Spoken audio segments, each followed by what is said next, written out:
इस वक्त में नवी मुंबई के एपीएमसी मार्केट में एपीएमसी के फल बाजार में है। पिछले दिनों आम को लेकर के कई अफवाहें फैली।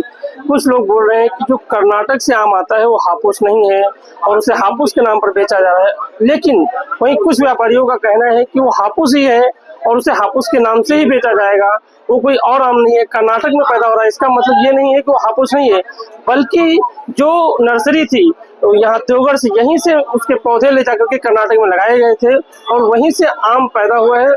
उसके आधार पर ही वहीं से जो आम आया है उसे इसलिए उसे हापुस ही कहा जाएगा। हमारे साथ एक व्यापारी हैं, आइए उनसे जानते हैं अक्सर ये सच्चाई क्या है।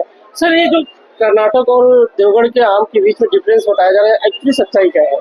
कर्नाटक का आम कर्नाटक में पकता है और देवगढ़ का आम देवगढ़ में पकता है। डिफरेंस इसकी सच्चाई के बारे में अगर आप सचमुच जानना चाहेंगे ना, तो एक्चुअली कर्नाटक में जो लगाए गए पौधे हैं उनकी नर्सरियां सब कोकन से ही लेके गए, कोकन से ही गई हुई नर्सरियां है और उधर उनके वो भी अपने भारत देश के ही लोग हैं जिन्होंने कर्नाटक में ये पौधे लगाए और उनके क्लाइमेटिक कंडीशंस के हिसाब से उस उधर के आम के टेस्ट में और कोकन के आम के टेस्ट में बस थोड़ा सा फर्क है। वही डिफरेंशिएशन है, वो आम किलो पे बिकता है, ये आम डजन पे बिकता है। बाकी उसमें एक्चुअली जो ये सब अफवाहें फैलाई जाती है कि कर्नाटक का आम हम लोग रत्नागिरी का आम बोल के देवगढ़ का आम बोल के बेचते हैं, ऐसी कोई बात नहीं है। वो आम अपने हिसाब से बिकता है, आम अपने हिसाब से बिकता है। जिन लोगों को जो माल में अच्छा टेस्ट लगता है वो माल को पसंद करते हैं।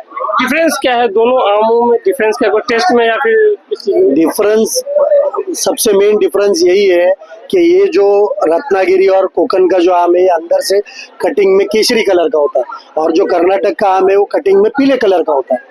अब उसके टेस्ट में थोड़ा सा इसका छिलका मोटा होता है, इसका छिलका थोड़ा पतला होता है। ये हम लोग व्यापारी लोग हैं, ये हम लोग समझ सकते हैं।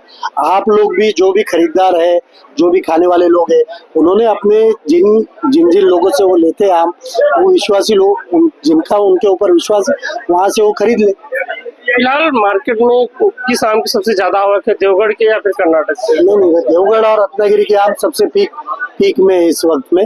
कर्नाटक से सिर्फ एक 20-25 हजार क्रेट की आवक हो रही है जो कि कम है, पर कोकन की कम से कम 70,000 पीटी की 75,000 पीटी की अभी आवक है।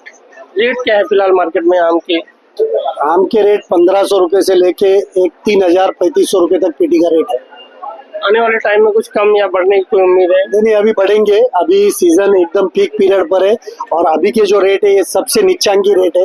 इससे कम रेट में किसान को माल भेजने को तक परवड़ता नहीं है, पर आने वाले समय में जैसे जैसे आवक घटेगी उस हिसाब से रेट 100% बढ़ेंगे। लोगों से आप क्या आह्वान करना चाहेंगे? बस ये सही समय है आम खाने का। आम खाने का ये सबसे सही समय और सबसे सस्ता समय।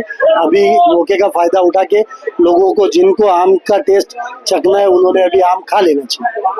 तो आम खाने का ये सबसे सही समय है। इस समय आम की आवक अपने पीक पर है, इसलिए अगर आप आम को